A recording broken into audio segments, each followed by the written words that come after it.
Halo, semoga harimu baik ya. Selamat datang kembali di channel Baca Kue. Di video kali ini, saya akan menceritakan tentang kisah sukses penulis novel miliarder pertama di dunia yang mulai menulis novel pertamanya di saat kehidupannya sangat amat terpuruk. Saya yakin kisah inspiratif ini pasti bisa membantu kalian untuk terus tumbuh dan terus semangat. Jadi, tonton video ini sampai habis ya. Ini adalah cerita tentang seorang gadis dari kota kecil yang suka menulis sebagai hobi. Pada usia 6 tahun, dia menulis cerita pertamanya tentang kelinci yang bernama Kelinci yang Menderita Campak. Dia menceritakan kisah itu kepada ibunya. Ibunya sangat menyukainya dan memuji usahanya. Dia juga mendorongnya untuk menulis lebih banyak. Di sekolah, dia selalu pemalu dan tidak supel. Dia seperti hidup di dunia fantasinya dan selalu menulis sesuatu di buku catatan kecilnya yang lusuh. Pada usia 15, neneknya yang sangat dekat dengannya meninggal dunia. Namun, kemalangan hidupnya tidak berhenti di sana. Hubungan dengan ayahnya memburuk dan ibunya pun sakit parah dengan penyakit yang melumpuhkan otak. Kondisi ibunya semakin hari semakin memburuk. Untuk seorang gadis kecil, penyakit ibunya adalah trauma terbesar dalam hidupnya. Tak lama berselang, ibunya meninggal dan dia sangat kehilangan. Hidup terus berjalan, dan suatu hari, ketika sedang membaca koran lokal, dia menemukan sebuah iklan berisi tawaran pekerjaan sebagai guru bahasa Inggris di Portugal. Kebetulan, dia sedang mencari pekerjaan dan ingin memulai hidup baru. Jadi, dia mengambil kesempatan itu dan pergi ke Portugal untuk mengajar. Suatu hari, dia bertemu jurnalis TV di sebuah bar. Mereka berbicara satu sama lain dan menemukan bahwa mereka berdua memiliki minat yang sama pada penulis novel Inggris, yaitu Jane Austen. Mereka menyukai kebersamaan satu sama lain dan mereka segera memulai menghabiskan lebih banyak waktu bersama. Setelah setahun pernikahan bahagia dan setahun kemudian mereka dikaruniai seorang putri yang cantik. Tapi sekali lagi hidupnya berubah menjadi gelap. Dia menjadi korban kekerasan dalam rumah tangga, dan suatu hari suaminya mengusirnya dari rumah. Dia meninggalkan Portugal dengan anaknya yang baru lahir. Dia menganggur dan bertahan hidup dengan tunjangan negara sambil merawat putrinya sebagai orang tua tunggal. Ini adalah masa yang sangat kelam dalam hidupnya. Dia sangat miskin, sehingga teman-temannya membantunya membayar sewa rumah. Terkadang, dia tidak mau makan agar putrinya bisa makan lebih banyak. Dan karena semua keadaan ini, dia menganggap dirinya gagal total. Dan sepertinya, kemalangan tidak akan pernah berakhir. Dia jatuh ke dalam depresi yang sangat dalam. Dia tidak punya harapan untuk bertahan hidup, dan dia bahkan mencoba untuk bunuh diri. Tetapi, putrinya menginspirasinya. Dan akhirnya dia memutuskan untuk melakukan yang terbaik, untuk menulis novel fantasi. Ketika menulis, dia akan melupakan segalanya sambil duduk di mejanya dan mulai menulis lebih banyak dan lebih banyak lagi. Dia sering pergi ke kafe untuk menulis bukunya sementara anaknya tidur.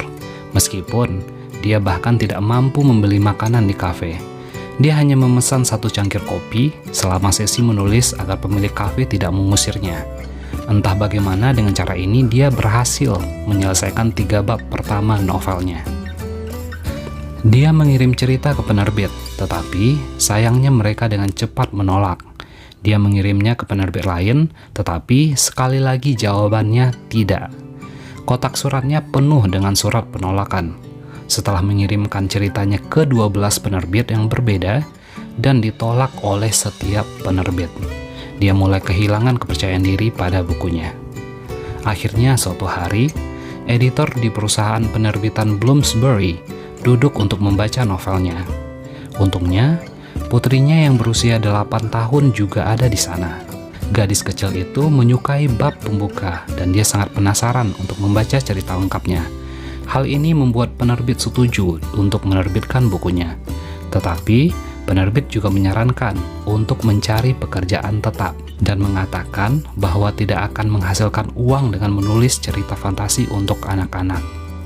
Pada Juni 1997, pada usia 31 tahun, Novel pertamanya, Harry Potter dan Batu Bertuah, diterbitkan dengan cetakan awal 1000 eksemplar. Ketika pembaca mencicipi ceritanya, permintaan bukunya mulai meningkat drastis. 5 bulan kemudian, bukunya memenangkan penghargaan pertamanya, Nestle Smarties Book Prize, dan segera J.K. Rowling berubah dari seorang ibu tunggal, depresi yang menganggur yang hidupnya dengan tunjangan negara, menjadi salah satu penulis terlaris sepanjang masa. Buku pertamanya, Harry Potter and the Philosopher's Stone, adalah salah satu buku terlaris yang pernah ditulis. Saat ini, ketujuh seri buku tersebut telah terjual lebih dari 450 juta kopi di seluruh dunia. Franchise film berdasarkan buku-bukunya telah meraup pendapatan box office sebesar 7,7 miliar dolar. Pada tahun 2004, majalah Forbes menyebut J.K. Rowling sebagai orang pertama yang menjadi miliarder dengan menulis buku. Dia tidak menjadi sukses dalam semalam. Dia harus menghadapi banyak kemalangan dan penolakan saat merawat anaknya sebagai ibu tunggal dan melawan depresi. Semua kegagalan itu membuatnya menjadi lebih kuat dan membantunya menyelesaikan novel fantasi pertamanya. Terlepas dari semua kekayaan dan ketenarannya, dia tidak pernah melupakan kesulitan dan rasa sakit yang harus dia alami. Dia telah menyumbangkan begitu banyak kekayaannya untuk amal sehingga dia kehilangan status miliardernya pada tahun 2011. Kisah J.K. Rowling menunjukkan bahwa kerja keras benar-benar membuahkan hasil. Dari kehidupannya, kita dapat belajar bahwa jika kamu memiliki mimpi dan jika kamu terus ditolak, jangan biarkan hal itu menghentikanmu. Jika kamu mencapai titik terendah, jangan biarkan itu melumpuhkanmu. Alih-alih, gunakan itu sebagai fondasi buat kesimpulan akhir hidupmu. Tidak mungkin hidup tanpa pernah merasakan gagal, kecuali jika kamu hidup dengan sangat hati-hati, sehingga kamu mungkin juga tidak hidup sama sekali. Dalam hal ini, kamu gagal secara default. Itulah kata-kata J.K. Rowling pada pidato kelulusannya di Harvard. Jadi, bagaimana pendapatmu tentang kisah inspiratif ini? Silahkan komen di kolom komentar di bawah ya. Subscribe channel ini untuk konten bermanfaat lainnya. Jangan lupa like dan share video ini ke orang yang bisa mengambil manfaat darinya. Terima kasih sudah menonton. Until next time and ciao.